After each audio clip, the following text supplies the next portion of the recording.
¿Qué tal familia? ¿Cómo están? Familia de Cielos Abiertos y de Instituto Consumidos en Línea. Seguimos aquí con nuestra enseñanza de Epístolas de Pedro. Seguimos en el capítulo 1.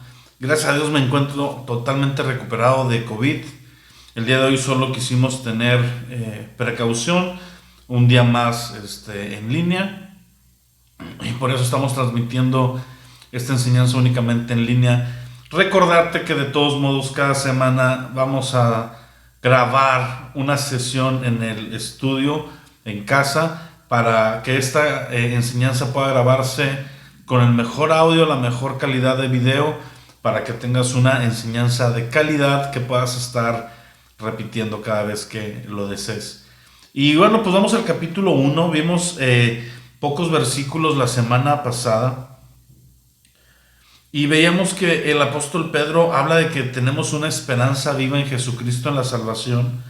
Y en el versículo 4 nos centramos mucho al hablar de características de esta salvación que tenemos, y es que es incorruptible, incontaminada e inmarcesible, o que no se marchita, y que está reservada en el cielo para nosotros. Y hacía mucho énfasis en esta parte donde podemos tener una certeza, una seguridad en la salvación que experimentamos en Cristo Jesús, porque es una salvación que es incorruptible, no puede corromperse, no se puede contaminar, aún a pesar de nuestras fallas, a pesar de nuestro pecado, a pesar de nuestros errores. Esta salvación no se marchita, no se contamina y no es corruptible. De tal forma, en el versículo 5 veíamos que el apóstol Pedro dice: y son guardados por el poder de Dios mediante la fe. Nosotros somos personas, ¿verdad?, que nuestra vida espiritual se vive a través de la fe. El libro de Hebreos es muy claro, dice que sin fe es imposible agradar a Dios, de modo que el que se acerca a Dios debe acercarse con fe, confiando que hay un Dios y que galardona a aquellos que le buscan. Y es esta fe, ¿verdad?, la que nosotros depositamos en Dios, y somos guardados por el poder de Dios que se manifiesta en nosotros a través de la fe. Y dice: para alcanzar salvación que está preparada para ser manifestada en el día postrero. Porque el apóstol Pedro en esta porción se está refiriendo expresamente a la experiencia de salvación, de pasar de esta tierra a la vida eterna. Aunque te decía la semana pasada, ya gozamos de salvación, no es que estamos esperando que venga, ya tiene efecto en nuestra vida. Estamos, según el apóstol Pablo, estamos sentados con Cristo Jesús en lugares celestiales, según la epístola a los Efesios. Pero el apóstol Pedro nos está hablando, sobre todo pensando en una iglesia que está siendo martirizada, que está siendo perseguida, y que también tiene en mente el regreso inminente de Jesús. Es decir, para ellos Jesús podría regresar en un tiempo realmente próximo, y ellos están experimentando esta salvación, o Pedro se está refiriendo, a esta salvación que experimentarían cuando vinieran totalmente a encontrarse en esta posición donde necesitan experimentar la salvación, llegando a la manifestación de nuestro Señor Jesucristo. Pero esta salvación de la que habla Pedro es la misma salvación de la que ya gozamos el día de hoy. Simplemente es otra perspectiva acerca de cómo la está viendo el apóstol Pedro. Ahora fíjate lo que dice.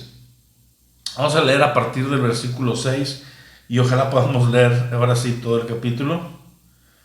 Pero dice: en lo cual ustedes se alegran, aunque ahora por un poco de tiempo, si es necesario, tengan que ser afligidos en diversas pruebas, para que, sometida a prueba vuestra fe, que es mucho más preciosa que el oro, el cual, aunque perecedero, se prueba con fuego, sea hallada en alabanza, gloria y honra cuando se ha manifestado Jesucristo, a quien aman sin haberle visto, y en que, creyendo, aunque ahora no lo ven, se alegran con gozo inefable y glorioso, obteniendo el fin de tu fe, que es la salvación de sus almas. Una vez más, el apóstol Pedro está diciendo, ¿sabes qué?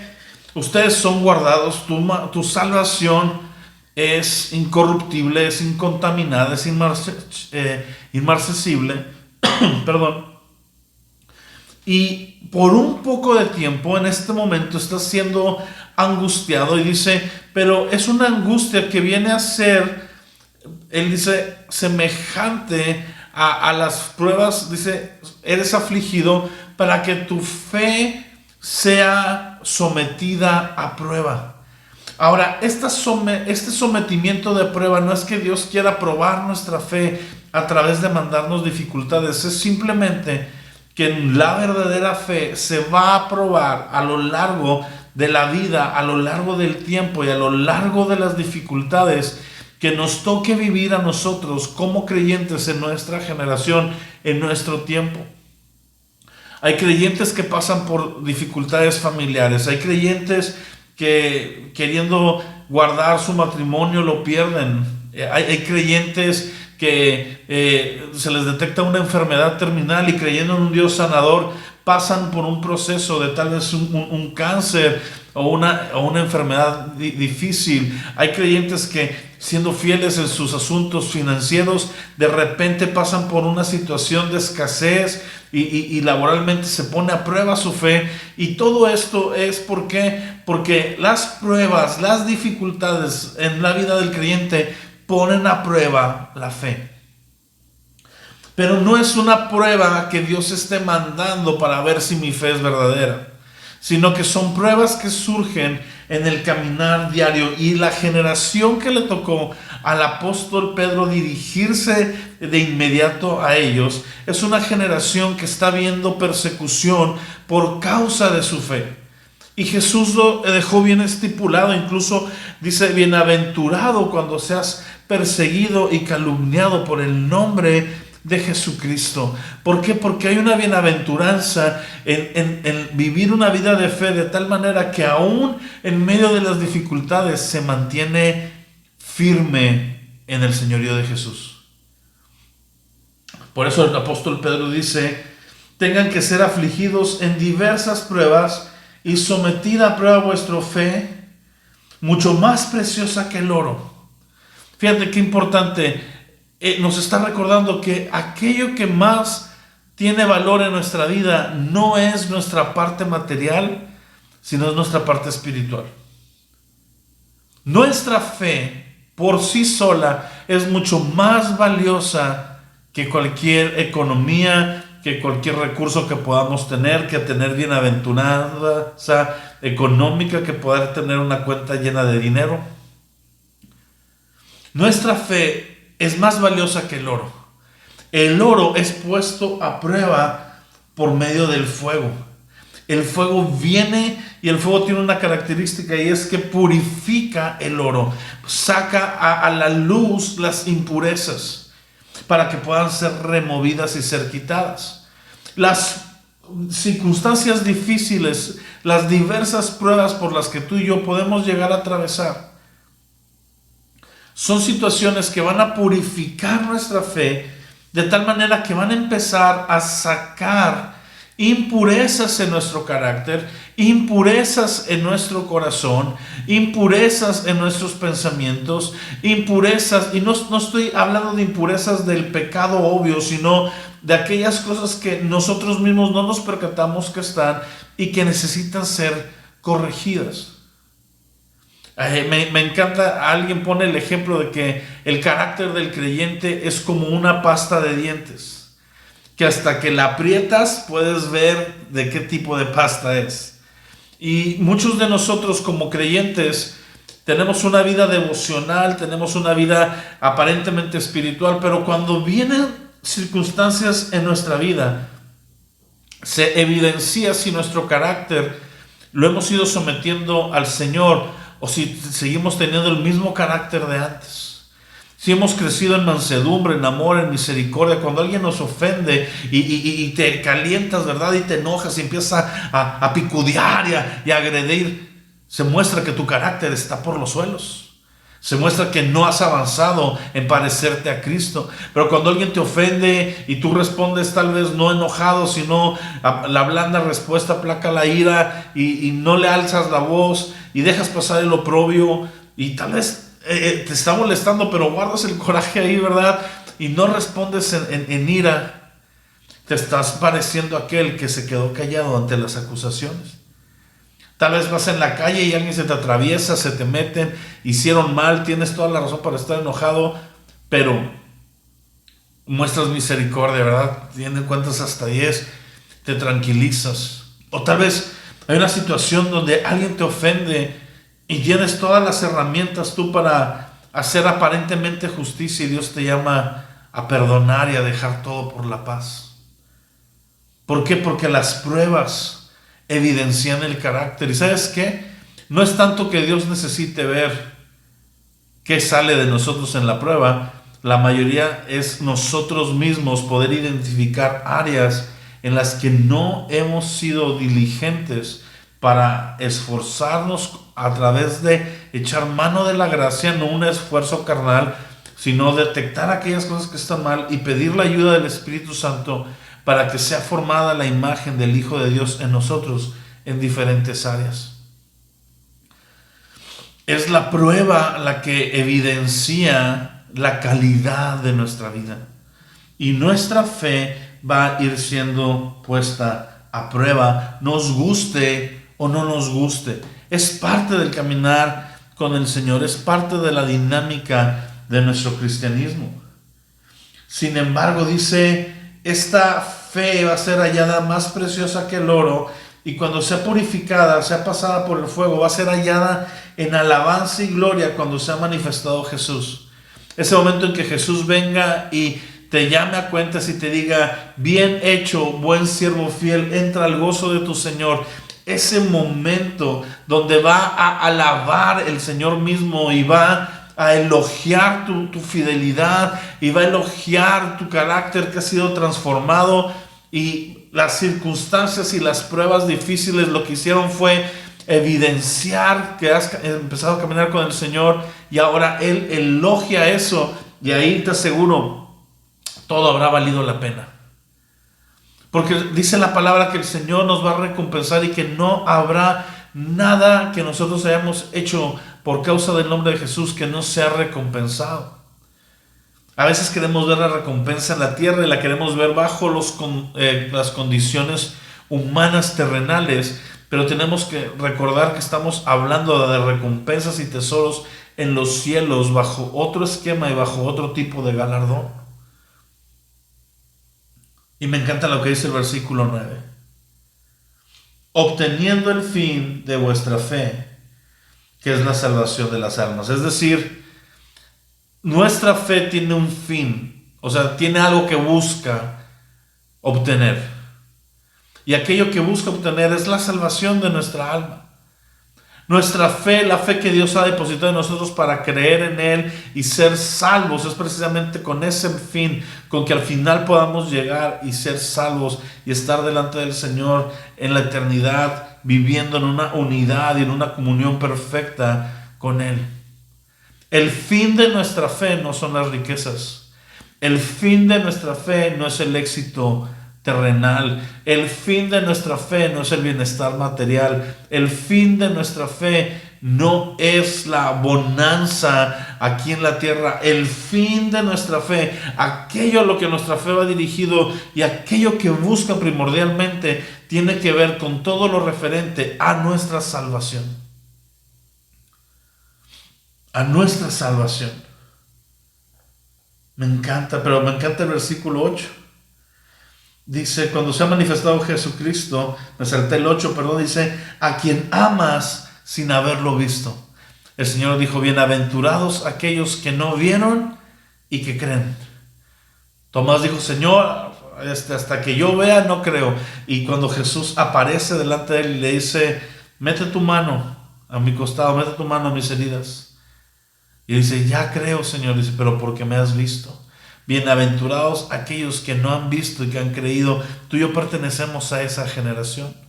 Tú y yo pertenecemos a una generación de creyentes que nunca hemos visto a Jesús, que nunca vimos sus hechos, que nunca lo vimos caminar en la tierra, pero que ha dado testimonio a nuestro corazón de que vive, y a través de la fe hemos creído que Él es el Hijo de Dios y hoy le amamos sin haberle visto y en Él creemos. Aunque no lo veamos, dice, aunque no lo veas, se alegran con gozo inefable y glorioso. Ese versículo 8 es la realidad del creyente moderno y es lo que nos tiene que llevar a un estilo de vida de piedad, a un estilo de vida de gracia, a un estilo de vida de una entrega al Señor, porque le amamos sin haberle visto. Le amamos sin haberle visto. Yo le digo, Señor, déjame amar tu palabra, déjame amarte a ti, déjame amar tu reino, déjame amarte con todo lo que soy, con todo lo que tengo. ¿Por qué? Porque de eso se trata la vida, de amar a Jesucristo. Y esta generación de creyentes es una generación que viene poco después de los apóstoles, pero ya no le vieron, ya no están aquellos. En el público de Pedro no están aquellos que vieron la multiplicación de la comida, no están aquellos que vieron algún milagro de un cojo que pudo caminar, no están aquellos que vieron al ciego que ahora podía ver, no están aquellos que incluso lo vieron crucificado, muerto y después resucitado. Es una generación de cristianos donde ya han pasado muchos testigos oculares. El apóstol Pedro ya está entrado en años, ya han pasado esta generación, pero es una generación que cree y ama a Jesús aún sin haberle visto. Y esa es la mayoría de las generaciones de la iglesia. La iglesia tiene activa poco menos de 2000 años y la mayoría de esos 2000 años ha sido sin ver a Jesús. Aquellos que lo vieron, aquellos que caminaron con Él, pasaron en los primeros 100 años tal vez de la historia de la iglesia, y la mayoría de los creyentes después amaban a su Señor pero sin haberle visto. Yo quiero decirte, eso es algo que tenemos que cultivar en nuestro corazón, y la única manera de cultivar el amor a Jesús es a través de amar su palabra y de pasar tiempo en comunión con el Espíritu Santo, que nos revele la hermosura de Jesús, que nos revele la belleza de Cristo y que lleve nuestro corazón a conocer el corazón de Jesús y glorificarlo. Porque no se trata de una relación donde simplemente le buscamos para un favor. No, esto se trata de amor. Esto se trata de comunión. El primer mandamiento es muy sencillo: amarás a Dios con todas tus fuerzas, con toda tu alma, con toda tu mente, con todo tu corazón, con todo lo que tú tienes. Versículo 10, fíjate que dice: los profetas que profetizaron de la gracia destinada a ustedes inquirieron diligentemente, indagaron acerca de esta salvación, escudriñando qué persona y qué tiempo indicaba el Espíritu de Cristo que estaba en ellos. Esa es una forma de llamarle al Espíritu Santo, el Espíritu de Cristo, porque sabemos que en los profetas del Antiguo Testamento venía el Espíritu de Dios sobre ellos para darle palabra de Dios. Y aquí está diciendo, hubo una generación de profetas que profetizaron, hablaron, escribieron, toda su profecía se trató acerca de lo que ustedes hoy están viviendo, que es la salvación de sus almas, el obtener salvación, pero el gozar de los efectos de la salvación hoy en día. Y estos profetas estaban escudriñando en qué persona, hablando de Cristo Jesús, dice, y qué tiempo, cuándo se iba a manifestar aquella persona que iba a traer salvación. ¿Quién lo indicaba? Lo indicaba el Espíritu de Cristo que moraba en ellos, el cual anunciaba de antemano los sufrimientos de Cristo y las glorias que vendrían tras ellos. Cuando tú y yo leemos, por ejemplo, el Salmo 22, el Salmo 22 es un salmo mesiánico, es un salmo escrito por el rey David, que tenía su parte profética. Y fíjate lo que dice el Salmo 22, dice: Dios mío, ¿por qué me has desamparado? ¿Por qué estás tan lejos de mi salvación, de las palabras de mi clamor? Dios, clamo de día y de noche, clamo de día y no respondes, y de noche no hay para mí reposo. Pero tú eres santo, tú que habitas entre las alabanzas de Israel. En ti esperaron nuestros padres y tú los libraste. Clamaron a ti, fueron librados, confiaron en ti, no fueron avergonzados. Mas yo soy gusano y no hombre, oprobio de los hombres, despreciado por el pueblo. Fíjate lo que empieza a describir a partir de este versículo. Todos los que me ven me escarnecen, estiran la boca y menean la cabeza diciendo, se encomendó al Señor, líbrele él, sálvele, pues que en él se complacía. Está describiendo a Jesús en la cruz, cuando la gente pasaba y lo veía y movía la cabeza y decía, al Señor del Señor habló, que el Señor le ayude. Pero tú eres el que me sacó del vientre, el que me hace estar confiado desde que estaba en los pechos de mi madre. Sobre ti fui echado antes de nacer, desde el vientre de mi madre. Tú eres mi Dios. No te alejes de mí, porque la angustia está cerca, porque no hay quien me ayude. Me han rodeado muchos toros, fuertes toros de Basán me han cercado. Abrieron su boca como león rapaz y rugiente. He sido derramado como aguas.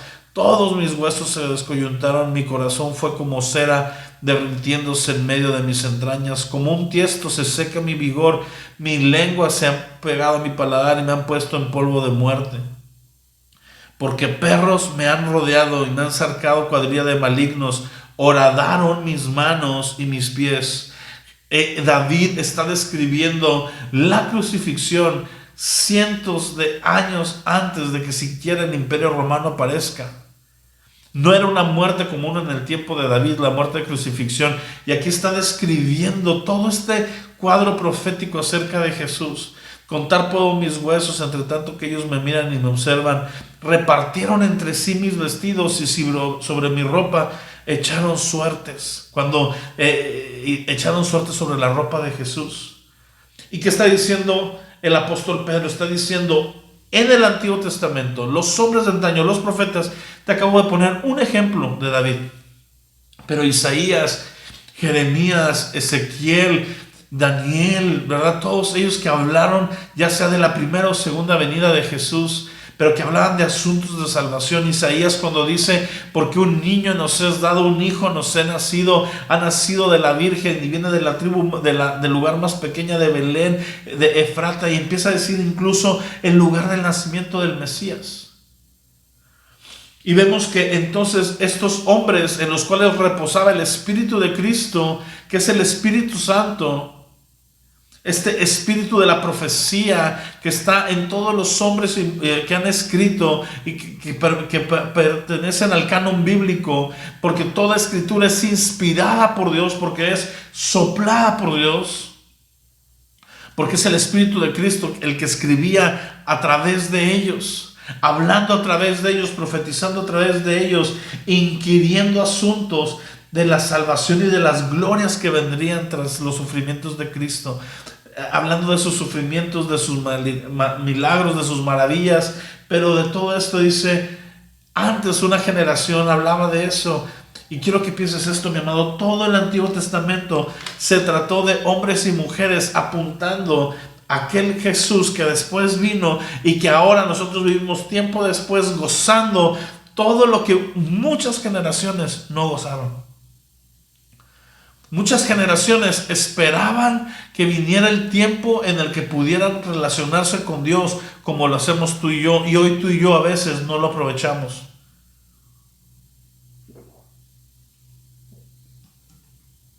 Generaciones enteras deseaban que pudiera el hombre entrar en comunión con Dios espiritualmente, tener un contacto con Él y ser acepto, cuando solamente un hombre podía entrar al lugar santísimo en aquella época. Tú y yo lo tenemos y a veces no lo estamos aprovechando.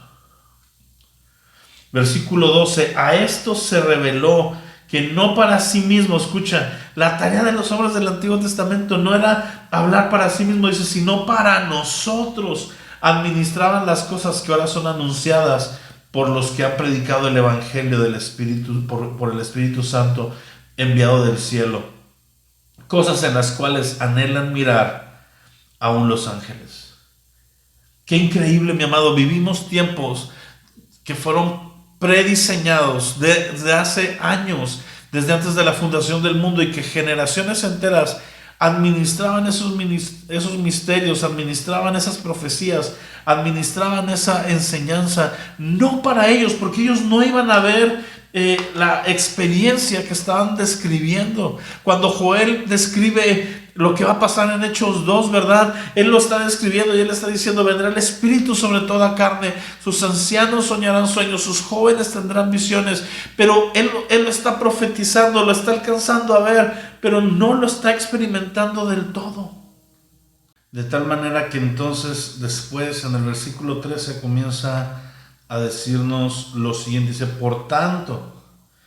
Cuando vemos en la palabra que dice por tanto, es para unir dos ideas como una consecuencia. Dice: esto que les voy a decir es a consecuencia de lo que les acabo de decir.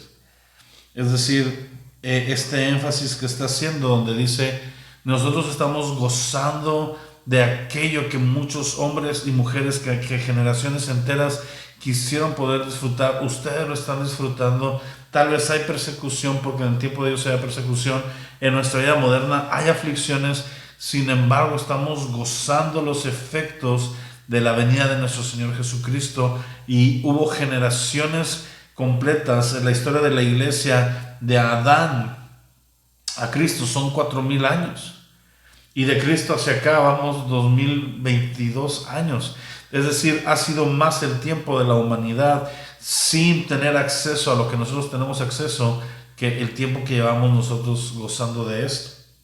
Dice: por tanto, ceñid los lomos de su entendimiento, sean sobrios y esperen por completo la gracia que se les traerá cuando Jesucristo sea manifestado.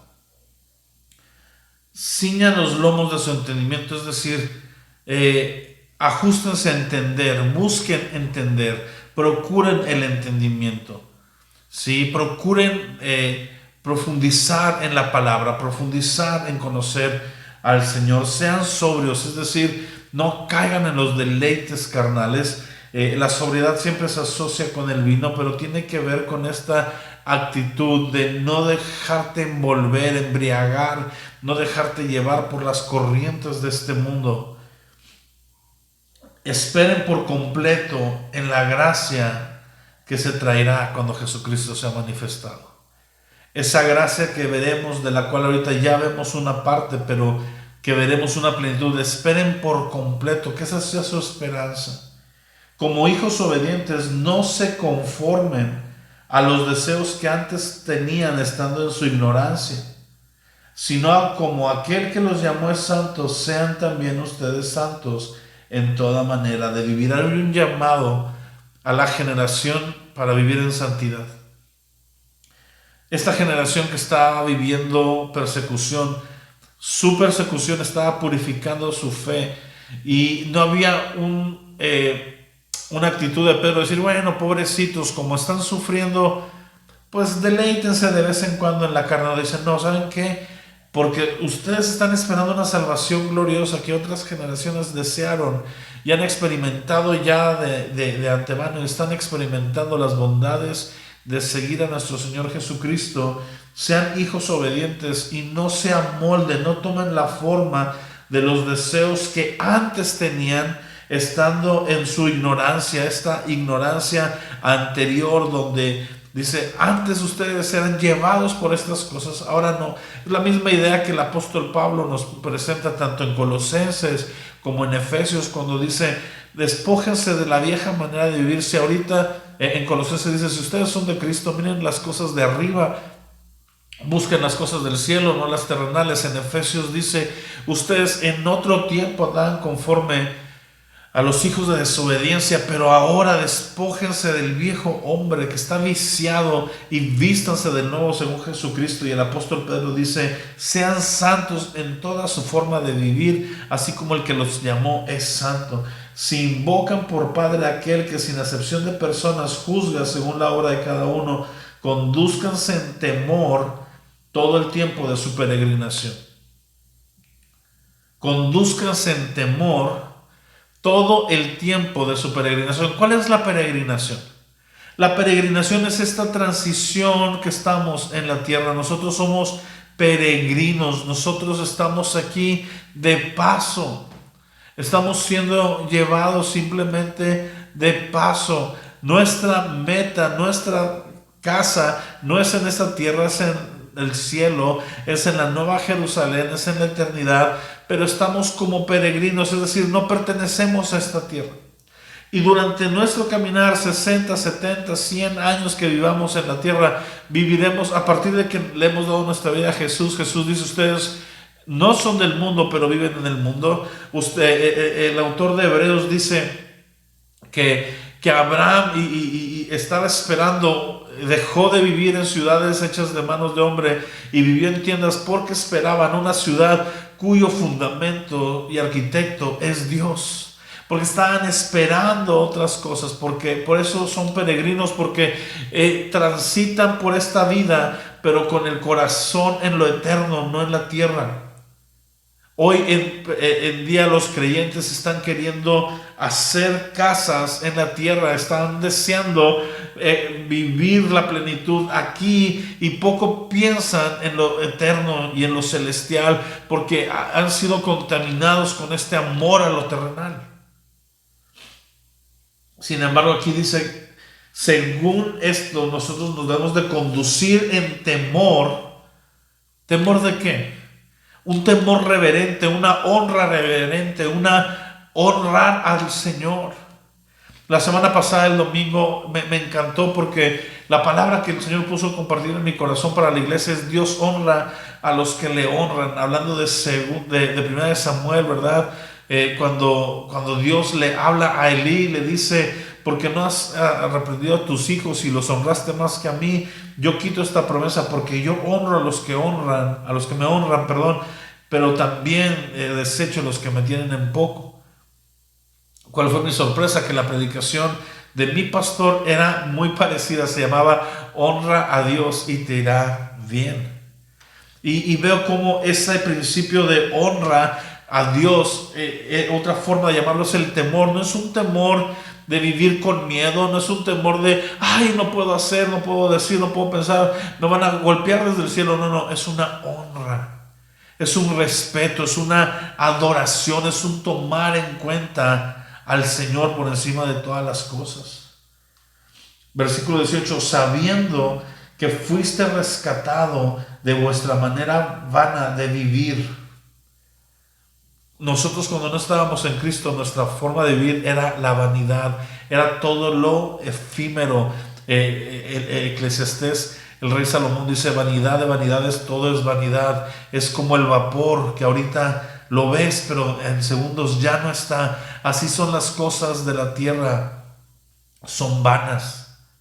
Transitan por aquí, simplemente aparecen y se van, se fugan. Pero lo eterno, mi amado, lo eterno es perdura, lo eterno es duradero porque pertenece a Dios mismo. Por eso el Salmo, ¿verdad? 24 dice, ¿quién subirá al monte del Señor? Y todos conocemos lo que primero dice el versículo. Dice, el limpio de manos y puro de corazón. Pero después dice, aquel que no ha elevado su corazón a cosas vanas, a la vanidad. La vanidad es uno de los peores enemigos de la iglesia de este tiempo, porque incita a nuestros ojos, nos hace desear cosas que no necesitamos, nos hace esforzarnos por cosas que no ocupamos, nos hace desgastarnos e invertir dinero en cosas que las vamos a perder, que no van a durar, porque hay un espíritu que está enalteciendo la vanidad en todos nosotros. Pero nosotros, cuando estamos centrados en Cristo Jesús, desechamos lo vano y dice, sabiendo que fueron rescatados por Cristo, hubo un rescate. Nosotros no podíamos librarnos por nosotros mismos. Si Él vino y nos libró, fuimos rescatados, fuimos salvados de la manera vana de vivir. ¿Por qué ahora que estamos en Cristo vamos a volver a construir nuestra vida sobre la vanidad? Si ha habido un rescate, si fue de lo que nos sacó el Señor. Estos creyentes que estaban muriendo por el Evangelio, mi amado, nos ponen un ejemplo a nosotros hoy en día, hoy en otros lugares, que no es el cristianismo occidental, en la iglesia perseguida, la iglesia donde no hay A veces estos recursos que tenemos nosotros son iglesias firmes, son iglesias que se aman entre ellos, no se están peleando, no se están dividiendo, no están yéndose de una iglesia a otra, no están faltándose al respeto entre ellos, están amándose unos a los otros. ¿Por qué? Porque están dejando a un lado todo lo que es la vanidad y abrazando lo eterno. Dice, la cual recibiste de vuestros padres, no con cosas corruptibles como oro y plata, sino con la sangre preciosa de Cristo, como de un cordero sin mancha y sin contaminación. ¡Wow! Fuiste rescatado de esta manera vana de vivir que heredaste de tus antepasados. Es decir, venías arrastrando una manera vana de vivir desde antes. Todos los que murieron antes de nosotros buscaban lo mismo, pero esta generación de creyentes se habían encontrado con Cristo y nosotros nos hemos encontrado con Cristo y fuimos rescatados no con oro, no con plata, no con ese tipo de dinero, sino fuimos comprados con la sangre preciosa, incorruptible de nuestro Señor Jesucristo, que se derramó como si fuera la de un cordero sin mancha y sin contaminación. Versículo 20. Dice, ya destinado desde antes de la fundación del mundo, pero manifestado en los postreros tiempos por amor a ustedes. Me encanta porque el Señor había previsto nuestro error, el Señor había previsto nuestra caída y desde aún antes de eso ya tenía previsto el Salvador. Por eso cuando Adán peca, ¿verdad? Y el Señor le dice a la mujer, ¿sabes qué? Mujer, tu simiente y la de la serpiente estarán en enemistad. Tú le herirás en la cabeza, tu simiente le herirá la cabeza y ella en el calcañar, hablando de proféticamente cuando iba a venir Jesucristo a pisarle la cabeza al diablo, a vencerlo, a ponerle un fin. Pero estaba predestinado desde antes de la fundación del mundo.